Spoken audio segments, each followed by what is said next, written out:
Good day. This is Len Lazarick with MarylandReporter.com. We're talking today with Senator Jamie Raskin of Montgomery County, who is the chairman of a new committee, the Special Committee on Ethics Reform. Thanks for being with us, Senator. My pleasure, Len. But actually, you have another new title that I just wanted to ask you about. You're now the Majority Whip. Do they give you a whip when you become the Majority Whip? I have not received my whip yet, and I've done no whipping.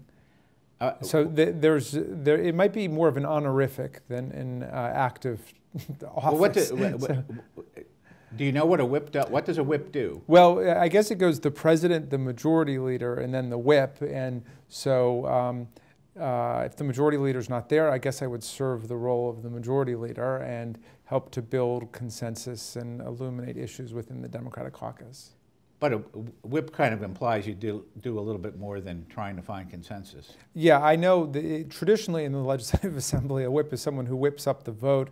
I don't know if any of my colleagues are susceptible to whipping. The Maryland Senate is a pretty egalitarian, even institution, and so people.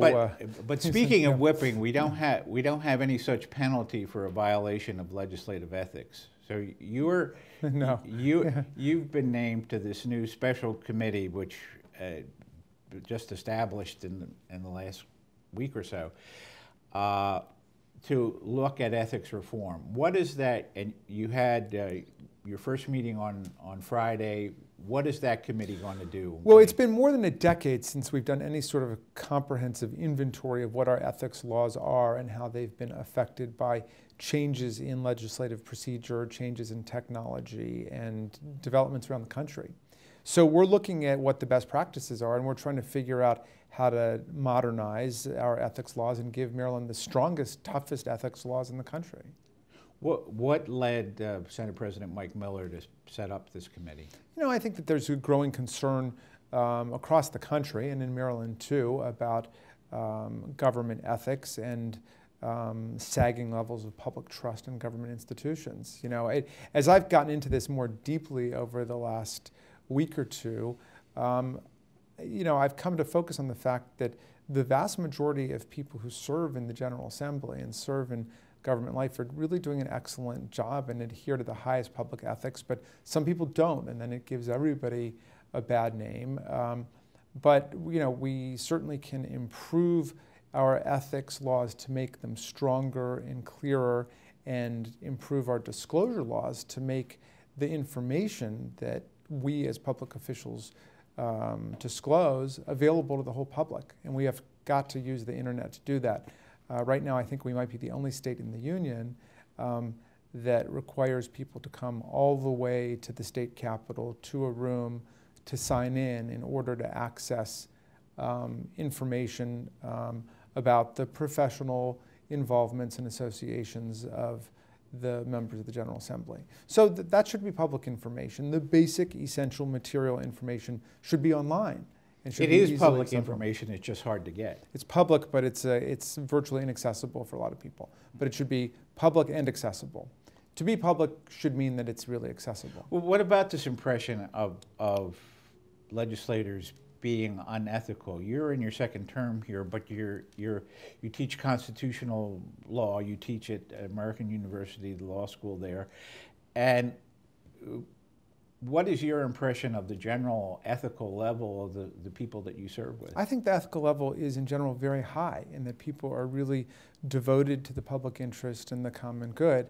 The problem arises really from the great virtue of the Maryland General Assembly. We are a citizen legislature, which means we're part-time. We're only here together in Annapolis for 90 days out of the year. So 1/4 of the year we're here. That means the rest of the year everybody is off being a teacher, an engineer, a business person, a lawyer, what have you. And it's the fact that people have dual-track professional lives that creates these opportunities for ethical dilemmas and quandaries. And what we want to do is to look at it to be able to make the guidance sufficiently clear and strong that people know exactly where there are green lights, where there are red lights, and where there are yellow lights. So you have the advantage of having experience from other professions, but it also creates potential conflicts with exactly. your role. Well, I mean, the great thing about a citizen legislature is that it infuses the legislative process with the views of people come from every walk of life. I mean, traditionally is the fishers and the fishermen and the farmers and the mechanics and the business people and today the computer tech people and the engineers and so on. That's great in terms of bringing a composite portrait of Maryland into the legislative process. But it does create at every level opportunities for ethical conflict. So we want to be able to hold up the red flags, to get people to disclose potential conflicts or appearances of conflicts, and to get people to recuse themselves where there are real issues. Now, we can't change human nature. There have been problems with corruption in public office for as long as we've had public office.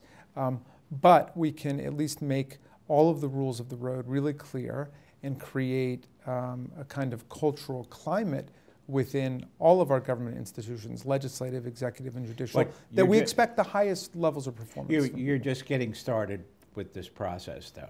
But Senator Miller has asked you to come up with some recommendations, actually in what, 5 or 6 weeks? Or? Yes.